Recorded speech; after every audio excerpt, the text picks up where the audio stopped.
Good evening and welcome to Galen Eagle Podcast. This is a production of Galen University. I will be your host for this season of Eagle Podcast. And this evening, we'll be highlighting the Faculty of Entrepreneurship. And our special guests today are Landee Longsworth and Christian Loza. So, welcome on board, guys, and thanks for sharing the show with me. Our viewers are eager to see what you guys bring to the table, experiences, and today we'll focus on two of our past eagles. Um, so let's start, of course, ladies before gents. So let's start with Landee. Tell us, if you could introduce yourself and describe a little bit about your business and your services.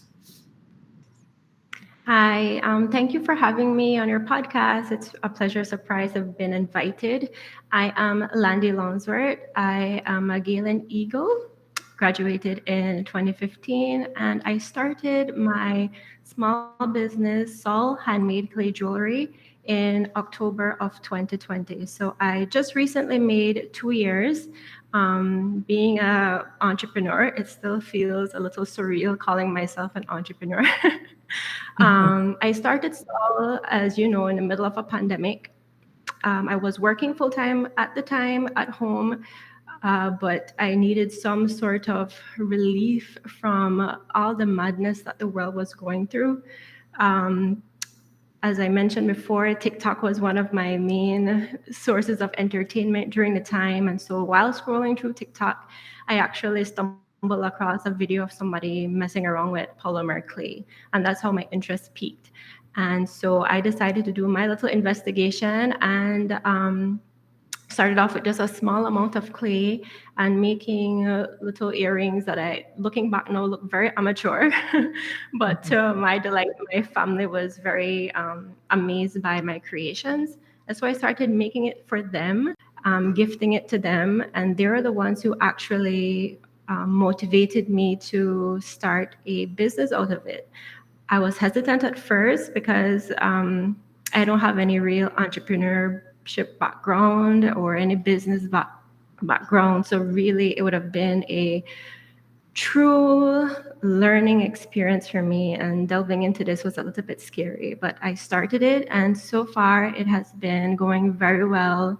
And I'm so grateful to all of my supporters to have my little business still up and running. Perfect. Thank you for that great introduction, Landee.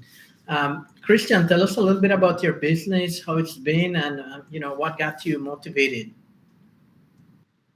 Hi again, everyone. I started at the age of 18. Recently, I was a high school dropout at the time, and I was, as everybody, trying to find your purpose. And there was an organization, or should I say, a development that was putting out a bid for their maintenance contract, commercial landscape maintenance contract, and my uncle said, "Well, you should go and do the walkthrough with them and write down the notes and prepare a bid to submit." And I kind of chuckled and said, "I don't even have a push more or a weed whacker. Why would I even be interested in something like that?" And of course, at the time, he didn't tell me that he was going to support me, but he just said, "Just go." And he was adamant about me going. So I got my pen and paper, my clipboard, showed up, and there were other well-established landscape business owners there. And I kind of said to myself, well, it's game over. I mean, I said, well, I'm not going to get this contract. But I realized something key that I realize now. I didn't realize it then. I was the only one writing down notes. The other established business owners were just there listening, and well, maybe they're better note takers in their head, but I write down my stuff because my memory isn't as good. And then I worked on the bid, worked on it. I did embark on getting help from a neighbor that's an accountant, and he helped me sharpen up my pencil and look at the numbers again, and because again, as mentioned before, there's no experience whatsoever going into it. And so it's from scratch. And remember, I just came out from failing high school. So, my academic route doesn't look all that well at that time. And but I did get the contract. and I still have the contract up till now, 2022. Every year is renewed. Every year we have to go through a bidding process. And we have acquired other contracts. We have um, released some contracts because now the business run, because I work fully for the government of Belize, so the business practically runs remotely. I just make remote decisions, and on the weekend I'm there. But during the week, it's on autopilot. The employees deal with what they have to deal with, and they're with me since the beginning, so they know what they're doing. But in that aspect, you have to know your capacity, and so I had to downsize in certain aspects because if I'm not there to be able to run it, then there was losses, right, or there is liabilities. So I took some business decisions to cut down in certain areas and make it where I can run it remotely. And so the business is called Crystal Services, and it's based in Consejo, Corozal District. Okay. Like I said, we've been there since 2010, so it's 12 years now that we're going. Operation. And fortunately for the pandemic, since we were essential service, we were able to keep operating. So the pandemic didn't really have an effect on us. Perfect. Thank you for that great introduction, Christian. And I think I want to move on to maybe a little bit more detail. I think, Christian, you went into detail into talking about your support system and which was, correct me if I'm wrong, your uncle and perhaps your neighbor who helped you in that crucial but very important beginning, right? But Landee, tell us a little bit about your support system because we do have a lot of entrepreneurs that watch the podcast.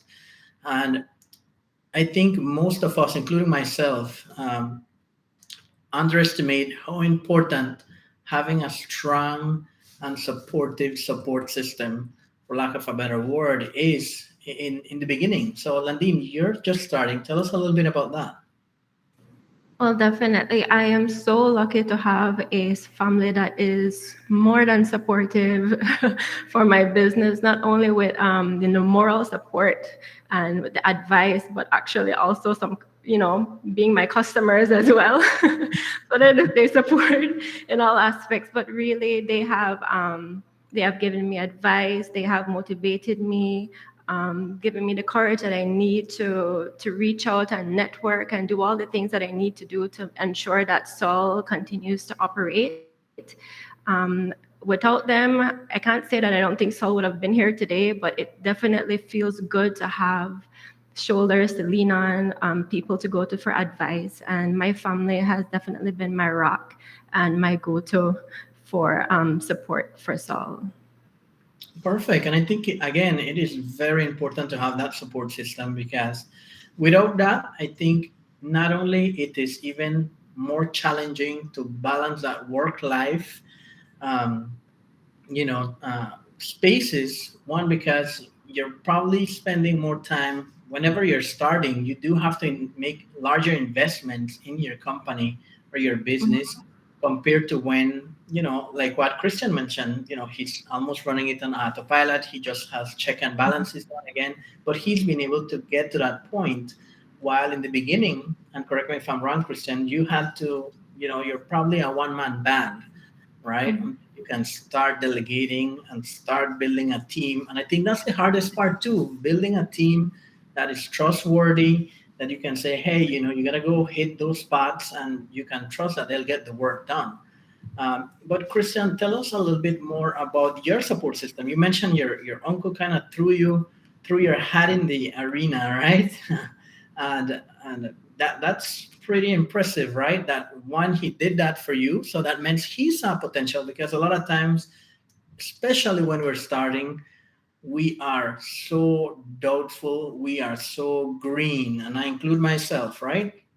It is so very difficult to get going because you don't have the experience, right? I think you could talk to us a little bit more on that, Christian.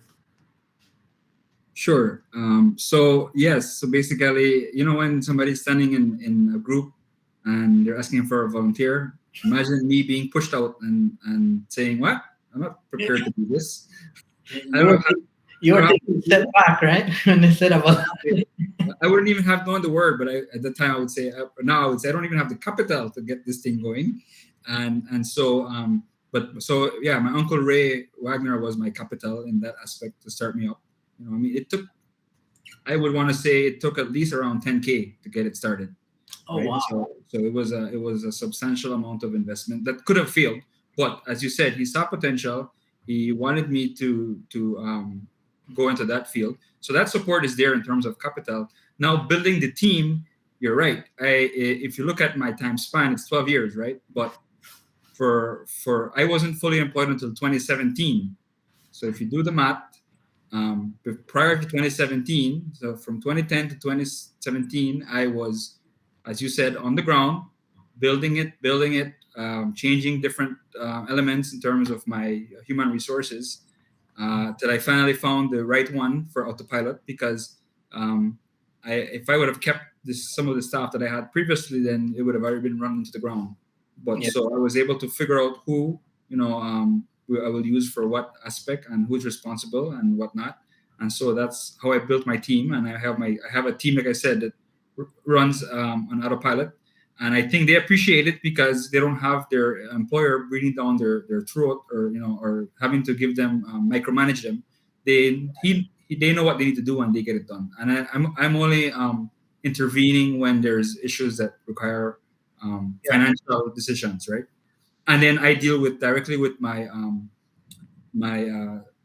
Your clients. people that employ us, right? And so also what I would say is another support system is being able to build that network with those organizations that hire us. So there's a lot of give and take. A lot of times they will call us on stuff that might not be in the contract, and I would look at it like, all right, so this is just in good faith, and that's okay, and I would carry on to do it. And then down the road, then sometimes they would say, well, you know what, bill us for it. So it's a lot of give and take when you run a business. You cannot go fully on your contract, because then you would create animosity between the people who are giving you these contracts and you as the person that needs to implement them. So Right. I would say that because of my person skills, that I get on great with people, it has helped me be able to network and operate with these different stakeholders, meaning from my employees to the people that are giving us the contracts, right? Mm-hmm. Perfect. And I think you did mention a couple of things, that you have to be flexible, right, with your clients. A lot of times, especially when you're starting, and you also have to be careful too, because a lot of clients might say, you know what, this guy is young and inexperienced, and there are clients out there that will take advantage. They'll smell that green and naiveness in a lot of entrepreneurs, right? So you also have to be careful. So again, you have a support system where you can bounce ideas, and even financial decisions, right? Because I'm guessing, Christian, you probably got guidance from your uncle when needed in specific financial decisions, right? So Landee, you're pretty young, you have a 2-year-old baby, let's call it that, who still needs a lot of attention, support, just about to start walking on its own. But what would you say it would be some of the more crucial factors to being successful? I know you just started, but what would you be able to share with us? Well, I really do think that to maintain a successful business, and again, I'm just my business is only two years old, so I don't have this extensive experience to speak on. But I do think one of the main things is having a unwavering passion and desire to see your business grow. And I think without that, you can have the financial support, you can have all the other elements to have a business grow. But if you don't believe in your business or believe that your business can make it to where you think it can go or where it could be, then I really don't think you can have a successful business.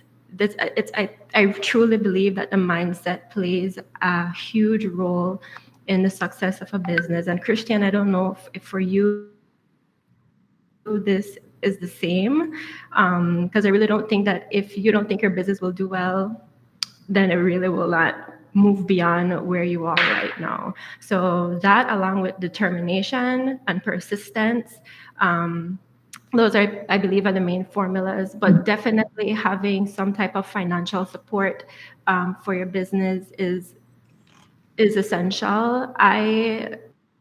Soul is not my main source of income. I do work full time at a 9 to 5 job. And so for me right now, that is working and helping me to support Soul to get it to where I want it to be, to hopefully someday Soul can stand on its own, or I can stand on my own with Soul, you know? So yes, Christian, I don't know if you agree with that having the right mindset or having this I believe I can and I believe it will type of mentality is the main formula in maintaining a good business, a strong business. Or if there's anything you want to add, Christian. Yes, I agree with what Landee is saying in terms of having the right mentality. Um, but in my case, it's physical work. Well, in her case too, but mine is heavy physical work. And so when I first started, um, I don't, if I look back now, it was fun and good, but I wouldn't want to do it again. I used to work 12 to 14 hours a day when I Wow. started my business from the ground. And in terms of, so I mentioned that I got financial help in the beginning, and that was it. Never received again, rightfully so, because I mean, if you're running a business, you should be making money. But I won't say that I wasn't at the verge of crashing. I've had aspects where the business would have been closed, and the support of my spouse, encouraging me. But furthermore, this is where I want to bring in the Galen experience. And so while I was at Galen, I'm a student of business, and it's funny because then I start seeing all these different concepts start to click. I'm like, oh, that's why I do this. That's why I do that. So it kind of like a reverse way of working. Normally, you get your degree and then you try to open a business. In my case, I already had a business and then working on a degree. So I just started to see where it all started to click. The human resource aspect, negotiation skills. So that's where I was able to then, and then prepare reports. You don't go to your people giving you a contract and just say I need more money. You have to show them scientifically, what is what, where, why you're requiring more money, or what can you negotiate with them to make it work. And so that's where I would say that my education at Galen kicked in, where it helped me make decisions that I would definitely not been able to be prepared to do down the road. And I've had some heavy negotiations with these people, to the point where at one point I needed new equipment and I got them to finance me the equipment, of course, but then paying my staff came out of my full-time job. So I've had to save my baby before from crashing somewhere in the middle of the line, Yeah. 8 years or whatever. And so it's not always easy. It doesn't always run as you want it to.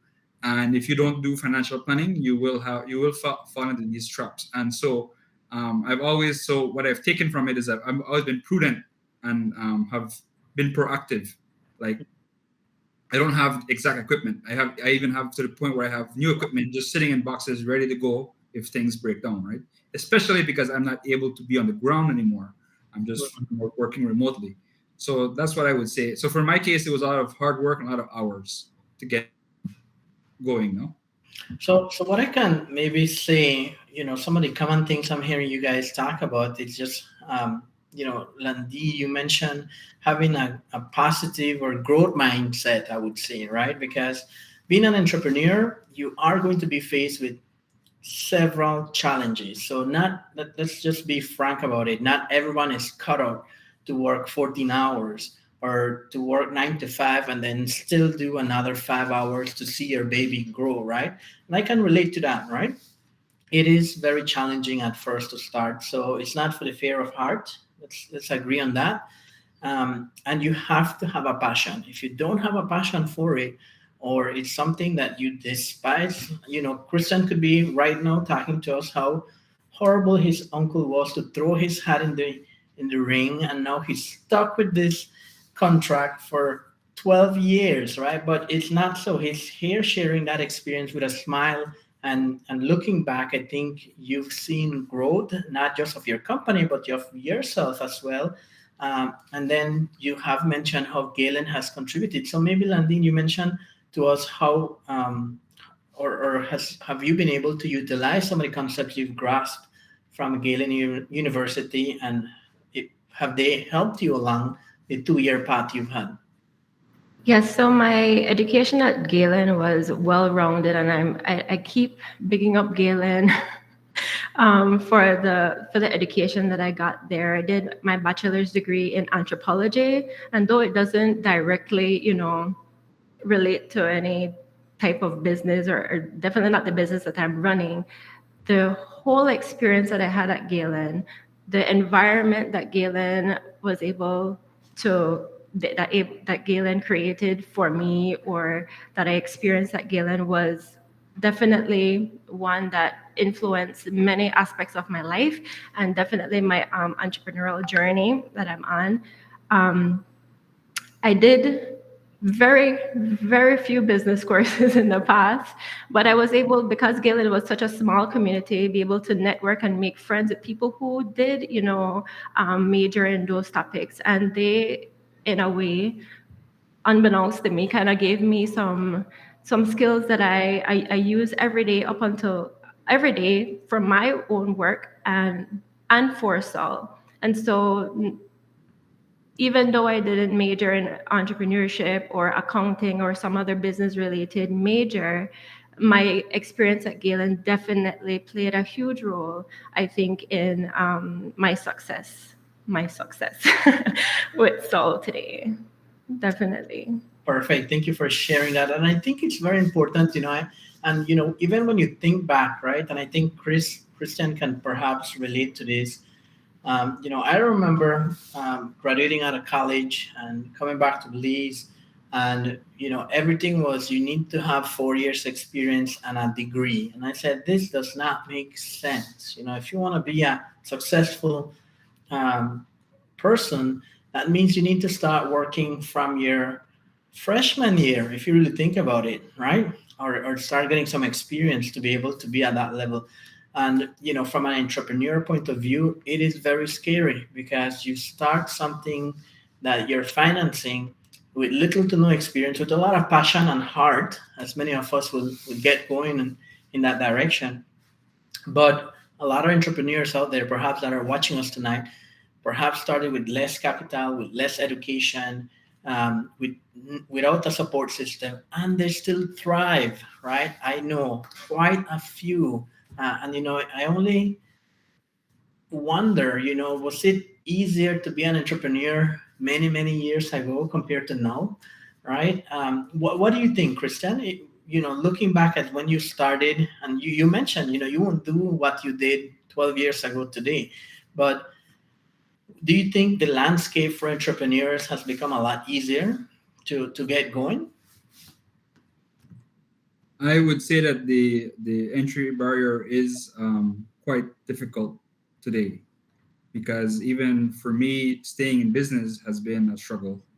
Um, I've had to take significant markup profits. I'm not making as much as I was in, say, 2015, and so that's not a good sign. That's a sign of a economy that's having a recession, right?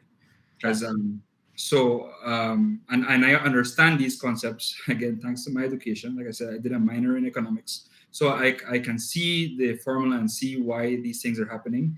And it's my job as an entrepreneur to come up with creative ideas on curving these issues. But furthermore to that, I want to add that a reason. So Crystal Services began as a landscape service, but I set out about to say I want to invest in the next thing as an entrepreneur.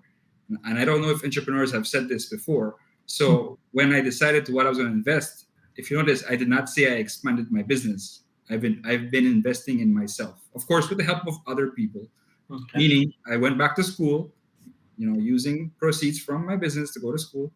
I continue to do so, but I have the help of other people too. Support is the main thing that gets people, makes it easier. I mean, you can do it without a support, but it definitely makes running through it easier.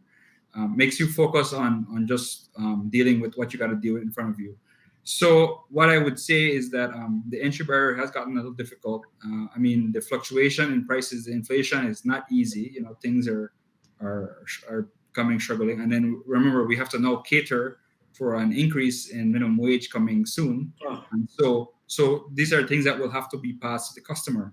hmm, And I've already, because I know that the key is effective communication. I've already correct. started, informing my people, Your start client. looking out for these things. We're my clients. Let's, think about these things are coming. I Hmm, know nobody wants the buck. Nobody wants to be passed the buck, but it has to pass to somebody, and it ends up being passed to the and clients. consumer. Correct. Or we take another loss and then start operating at loss, and which is not, any prudent businessman would say that will never do that. And so that's what I would say in that regards. Perfect. Thank you for that. And I have to agree with you also. I think the not only the entry level for entrepreneurs has gotten more competitive, uh, but there's also, uh, you know, there's just overall more competition, and that's it. Somebody always knows somebody who can do it for cheaper, right? And then you become undermined, right? Then you start wondering, am I charging too much? Am I right? I'm a newcomer. Should I be giving away my services? I know from an entrepreneur point of view, I've asked myself those questions, right? Like how much should I charge for this? How do you even charge for certain things and services? Um, and specifically services that perhaps none of your competitors are charging, right? So I think that's where you start getting creative, right? Charging for services that nobody else is charging for, and I think that's having, entrepreneur eye, right? To be able to provide a service that's needed that your competitors haven't sought out yet, right?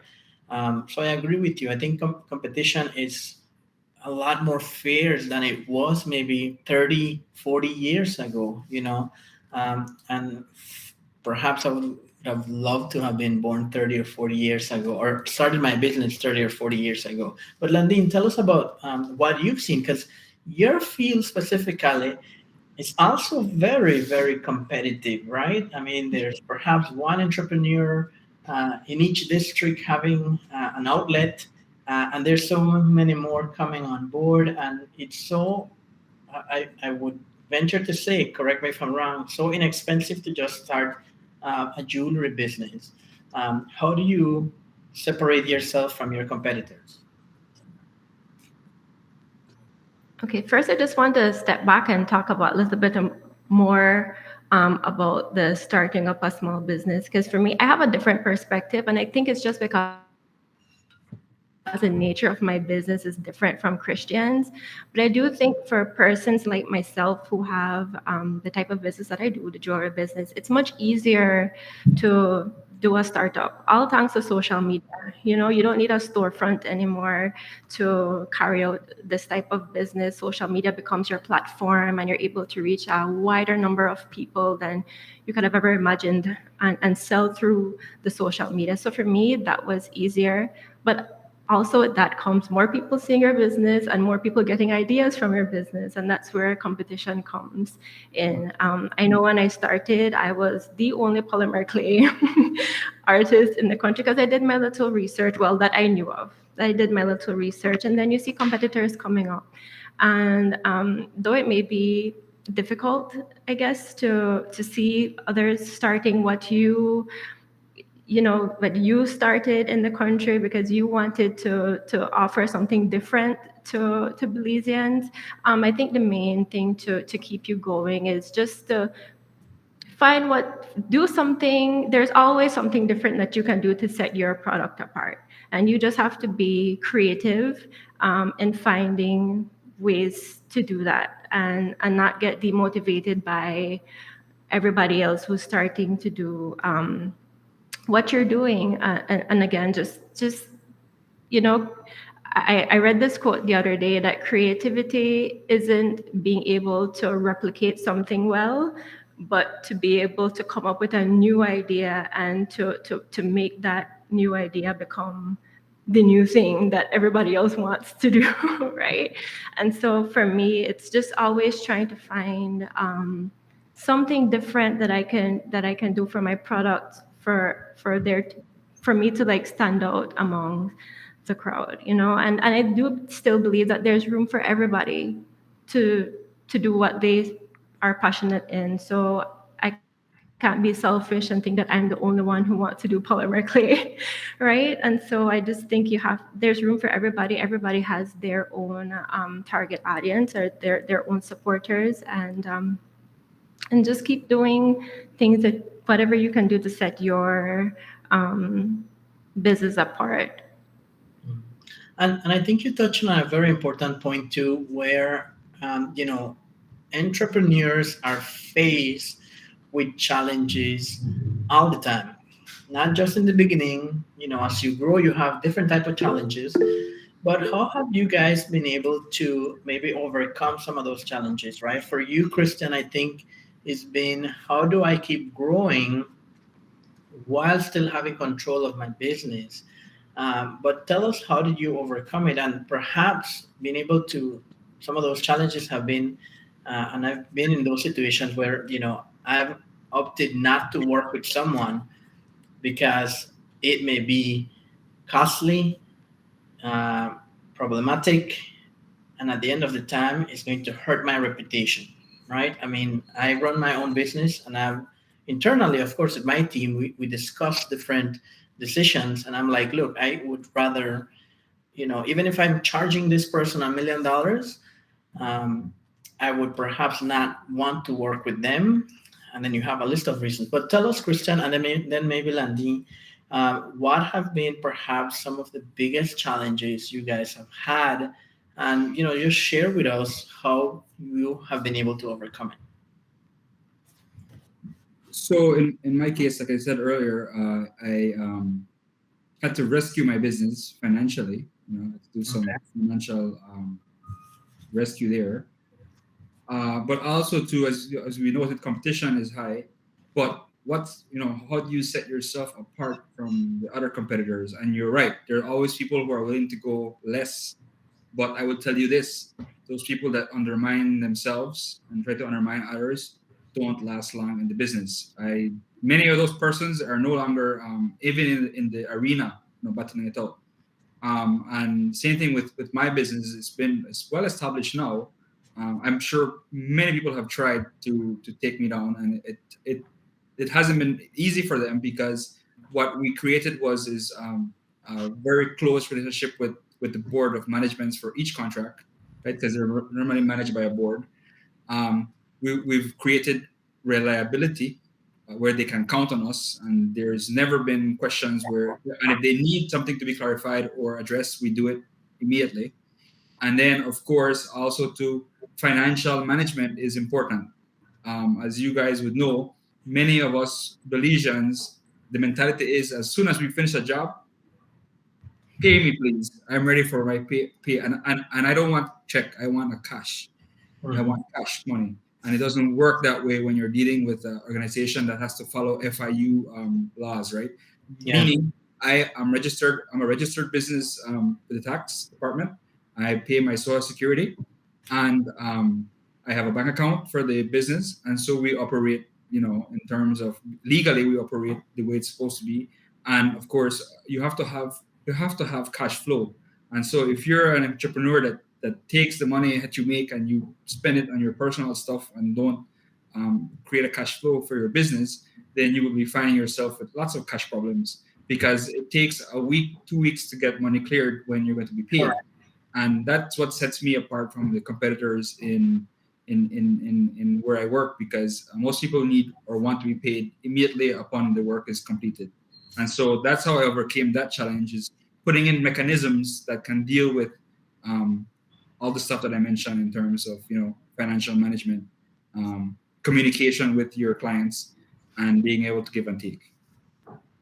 Perfect. Thanks for sharing that, Christian. I think having a strong financial strategy, um, it's key to success, and I think it's one of the most overlooked skill sets. I include myself. I think in the beginning I was more, let me get enough clients to reach that breaking point, um, to start making money. But I think also, if you don't have a good financial strategy, then you're not going to be able to achieve that. How about you, Landee?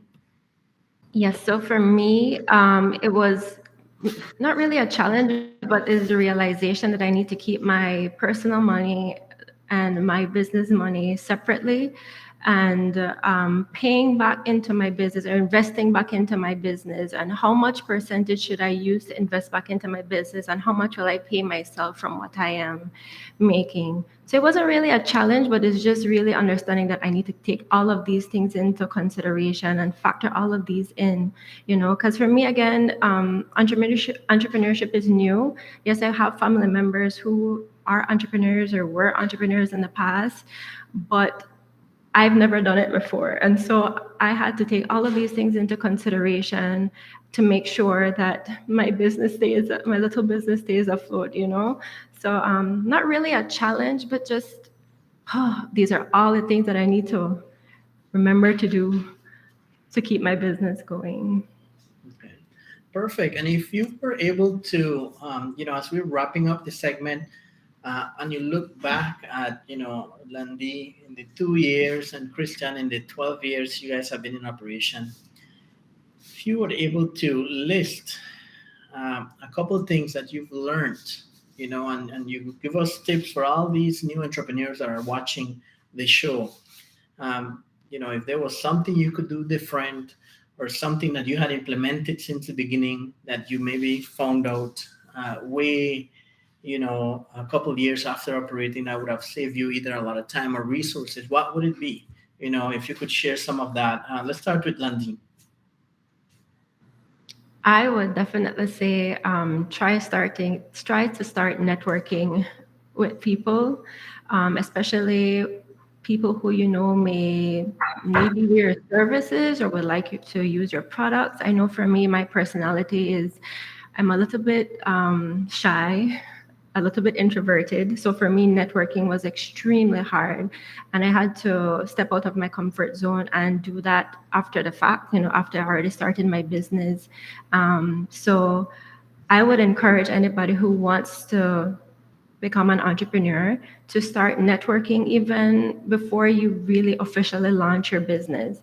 And I think that would have been easier for me to get my products into different resorts or different business place who wants to carry my business. I have established that now for some with some resorts and some other businesses who want to carry my product. But I think starting that earlier, start networking or building friendships, even friendships with other people, would have made it a little bit easier for me.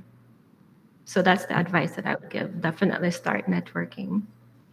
Perfect. And I have to add here, not everyone is good at networking, right? Mm-hmm. One of those persons that, I could start talking to someone and they could feel like we've known each other for many years. But for other people, it might be very consuming, to just hold that random conversation or to get a conversation started. So while it is a good skill set, it is also not one that, most would possess, right? Especially if you're a little bit more on the timid side. I don't want to say intro. Mm-hmm. Yeah. What about you? So in my aspect, we're looking at a whole different um, character because I'm actually extrovert. I don't Okay. have a problem to speak in public. I don't have a problem to speak with people in higher authority. But I must say, I must come back to my education at Galen and my continued education is that education builds you self confidence. And you mentioned something earlier. Mentioned that when you're green, people try to take advantage of you. And right now I'm in my horns in a battle with one of my clients where I've cited to them the increase of fuel, and with the war in Europe, it doesn't look like it's going to be any relief anytime soon. And I said, man, I will not, and I will not. I'm standing my ground where I will not take this contract if we don't talk about some kind of risk analysis here, because it can end up being a loss for me. And so I would say that my education at Galen has built my confidence to where I can sit down and I showed them. It wasn't just like I just said it. I showed them the breakdown, and I said, "This is what that I need, and if we can't meet, then we're going to have to part ways." And you learn that through experience, over the years.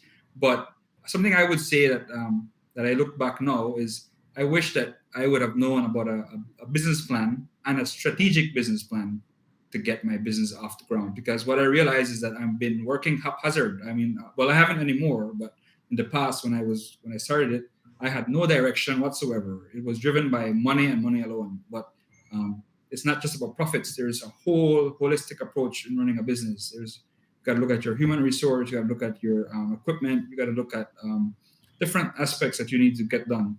And so I would say is if you're a person that wants to have a business and don't know how, then reach out to the university professors, reach out to university students. They could assist you through maybe one of their projects where they could, you share the idea. And I recall in sixth form, we did a business proposal, and we did the business. So I would say, if you reach out to a university student, I'm sure that there could be a way for them to give you some insights, because these are things that what we're studying at university. And so we could add a little bit of academic towards preparing you to know your route. What is it you want to accomplish, and how are you going to accomplish it? What's the time frame that you're looking at? And so I would say that's the only thing that I would say is that map out where you want to get, and then when you've gotten there, what's next? Because I think a lot of times we do it by trial and error, and trial and error equals to wasted money at the end of the day. Because yes, you're learning, but you're learning at an expensive cost, right? Mm-hmm. That's correct. And thank you very much, Christian. I think you said quite a bit there, and a lot of entrepreneurs do appreciate that, because you're right. A lot of entrepreneurs are either in it for the passion or out of need, and I think we discussed this in the previous podcast. But also, if you don't have a roadmap, right? You have no direction. You don't know where you're going. You don't see your growth strategy being in place. And so you're right. There's not a vision or a mission for your business, and that also has to translate, especially when you're an entrepreneur. I think that has to be transferred to your employees, if you have employees, right? So that they can understand, appreciate where you're going and how the company is growing.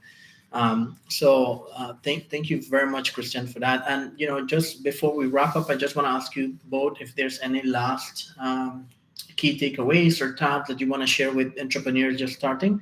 Landee, maybe we can start with you. I'd just like to say that if you're not an entrepreneur yet, but you're dreaming to be one, now is the time to start. I mean, there's never a right time, really. You just have to get out and do it and start doing whatever it is that you need to do, even if it's just creating a logo. And for me, that's really what made me start. I created my logo. I'm like, okay, I guess I'm official now. I have my logo. I can start posting. So even if it's something small like that, just don't go to sleep with all the talents that you were given. Don't leave this earth without, really putting into action all the talents that you were given. You have these talents, and many of us are multi-talented. Tap into all of those. Even if it's a passion, you never know where your passion can take you. It can turn into something beautiful, like your own budding business. And so just go for it, really. And Christian, you being in the business for so many years, you may have some more constructive advice that you could give them. But for me, this is what I did. I really just stepped out and I did the thing. I started. Okay. And Christian, what would be your last key takeaway? For my final advice would be is do not fear failure. I think failure causes people to not even start. They just stay right there, frightened, not even able to go to the next step. And this is something that I have learned over my years in business and in academic school with Galen is it's okay to fail, It's okay. It's not the end of the world. You can then repeat, but you will repeat with the learned knowledge that you have and do better. Now, if you're doing it and it came out worse, then that's also okay. But there's at some point you got to do it better, because you can't be staying and doing it over and over and not learning from it. And so I would say is don't fear failure. I've had many little micro business ideas that I have tested, and some of them yielded some profits, some didn't. I've lost money, and I've also said some of the ones that didn't yield much. I said, okay, well, it's workable, but I don't have enough time to do it, so I'm not going to continue doing it. So know when to cut your losses too. Know when to, as an entrepreneur. I would always have. I would consider myself more of a small business owner because I analyze my risks heavily. I mean, if it's pointing that I'm not going to be making money, I ain't going to even try it. So, but as an entrepreneur, I know that entrepreneurs take a higher risk and they're willing to try even if they fail. And so I would say that my mindset over the years have changed to an entrepreneur mentality, to where it's okay to lose money, but don't put yourself bankrupt. But it's okay to have a failed venture, but let us see how you take that and then improve for the next one, and then we'll hear how you've bettered yourself and your business through your failures. No, and that would be my last advice to any entrepreneur or small business owner: is just don't fear it, do it, and then if you fail it, look over it and then implement a new strategy to get where you need to get to. Perfect. I love that key takeaway, Christian. I think that a lot of entrepreneurs, including myself, we fear failure. And I think it's also a good learning point, So with that, we're going to leave you guys. Once again, thank you, Christian, Landee, for being part of the Galen podcast. The podcast is a production of Galen University. And this is season 3, episode 2. And we spoke about entrepreneurship. Thank you once again, Christian and Landee. Have a good evening.